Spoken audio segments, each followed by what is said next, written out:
នេះខ្ញុំធ្វើការតេស្ត drone V22 ជូននៅខាងបងប្រុសនៅខាងខេត្តកណ្ដាលបានហើយតាមពិតវីដេអូរបៀបលេងខ្ញុំបានធ្វើឲ្យអស់ហើយសម្រាប់យន្តហោះនេះណាបាទប៉ុន្តែបងប្រុសគាត់សុំឲ្យធ្វើការតេស្ត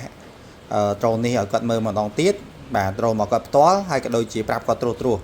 បាទតាមពិតបតុងអត់មានអីខុសគ្នាពី model ផ្សេងទេបាទអានេះយន្តហោះឡើងលើចុះក្រោមបត់ចង្កូតឆ្វេងស្ដាំអាហ្នឹងណានេះ joystick នេះសំខាន់បាទអានេះវាទៅមុខថយក្រោយវារេមកឆ្វេងវារេមកស្ដាំបាទយើងអាចតេស្តបានបាទបញ្ហាទេរកកន្លែងណារៀងឆ្លាស់ល្មមអញ្ចឹងណាបាទអញ្ចឹងមុនដំបូងអ្នកនរនេះត្រូវធ្វើការសាកថ្មសិនណាថ្មវានៅក្នុងនេះបាទសាកថ្មឲ្យដោតខ្សែមកយើងចុចនេះចុចកន្លែងបតុងនេះបាទចុចចាប់មកបាទវាចាប់ដើមលោតភ្លើងមកយើងបើកតេឡេមកបើកតេឡេឲ្យវាចាប់ដើមកណិចទឺតកណិចជាប់គ្នាអញ្ចឹងយើងរកអានេះមួយបញ្ឆេះម៉ាស៊ីនរយមួយទៀតហោះឡើងលើតែម្ដងបាទហ្នឹងយើងប្រឡត់វិញចឹងបាទអញ្ចឹងសម្រាប់យន្តហោះនេះវាមាន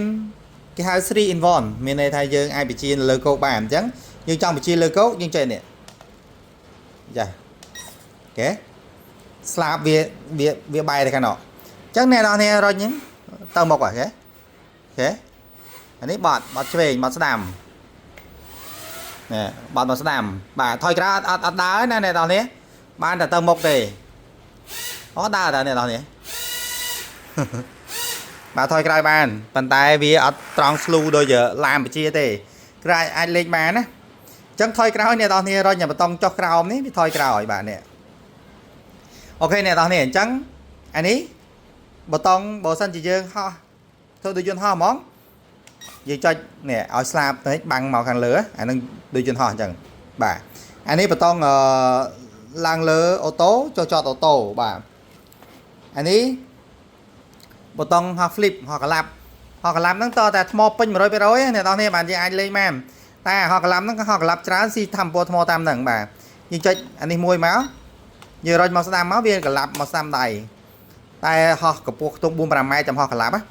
ហើយមុនដំបូងអ្នកនរនេះរៀនលេងសិនទៅអ្នកនរនេះរៀនបច្ឆេះរៀនហោះរៀនលេងហើយចាំបតង់ផ្សេងយើងលេងតាមក្រោយបាទដើម្បីការពារអូខេអ្នកនរនេះអញ្ចឹងអានេះបតង់បិទបើកភ្លើងហើយនឹងបតង់ speed អានេះ speed medium យើងចុចមួយទៀត speed ខ្លាំងខ្ញុំមក speed ដូចដើមវិញប៉ុន្តែបើយើងចង់បិទភ្លើងចុចជាប់បាទអានេះដូរភ្លើងណាចុចមកដូរភ្លើងចាំមើលខ្ញុំចុចថែមទៀតបាទលលាត់ភ្លើងតែម្ដងចុចបន្តង់គឺដូរភ្លើងលេងភ្លើងអញ្ចឹងណាចុចឲ្យជាប់បន្តង់ទៀតគឺលលាត់តែម្ដងបាទអញ្ចឹងខ្ញុំចុចបើកវិញបាទអញ្ចឹងភ្លើងវាមកវិញអ្នកនរគ្នាអូខេអញ្ចឹងអានេះត្រួសបាទពីយន្តហោះនេះណាចាំមើលខ្ញុំបង្ហោះតេស្តឲ្យមើលបន្តិចបាទអូខេអ្នកនរគ្នាអញ្ចឹងខ្ញុំធ្វើការតេស្តអ្នកនរគ្នាមើលបន្តិចបាទអញ្ចឹងមុនហោះហើយយើង reset ចោលមួយទៅយើងរុញវាចេញក្រៅបាទវាញាក់ភ្លើងភ្លឹបហ្នឹងណាអញ្ចឹងខ្ញុំធ្វើការបោះបាទ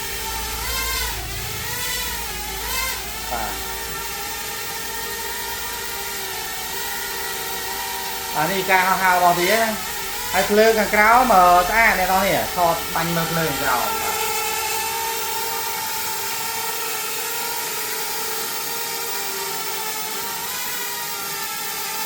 អូខេអញ្ចឹងមានដំណើរការខ្ញុំធ្វើការចុះសតជាមកវិញបាទអូខេមកនឹងខ្ញុំបញ្ចប់វីដេអូខ្ញុំប្រាប់អ្នកនរនេះបន្តិចអានេះបើសិនអ្នកនរអត់ចាំបញ្ជានេះឲ្យវាហោះឡើងលើអ្នកនរនេះចុចតានេះមួយវាហោះឡើងលើអូតូហើយចុះចតអូតូណា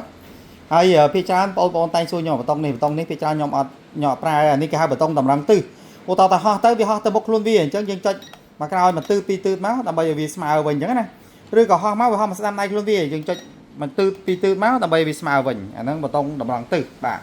អូខេអញ្ចឹងអរគុណអ្នកនរនេះច្រើនហើយអរគុណខាងបងប្រុសខេត្តកណ្ដាលសង្ឃឹមថាបងបានមើលវីដេអូនេះណាអូខេអរគុណបាយបាយ